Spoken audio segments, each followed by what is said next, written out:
તો કરો હનુમાન ને બોલાવ્યો ને આવ્યો હા પ્રભુ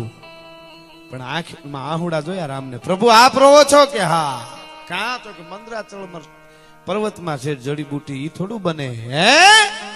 કે ઈ થોડું બને કોણ લઈ આવે તો કે અરે પ્રભુ આમ ઘડી પણ હુકમ નહીં હે જ હનુ અકુળા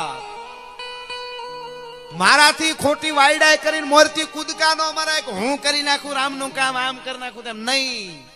બાકી એક વાર હુકમ દે આમ ઘણી પણ હુકમ નહીં એ જ હનુ અકુળાત બાકી 18 પદ્મ સેન લઈને આય સુધી ઠાકર ધકો ન થા હારો ખેડૂ બાજરાના ડુંડા લણી અને કાપામાં નાખી હેઠે આવી અને ઢગલો કરે ને એમ આખા લંકાના માથા કાપીને તારા શરણમાં ઢગલો કરી દઉં કહત ઉડગન મધુ તોર રત્નાગર ડારો મારો રામ જો હુકમ કરે તો બધાય તારોડિયાને તોડી અને દરિયામાં નાખી દો।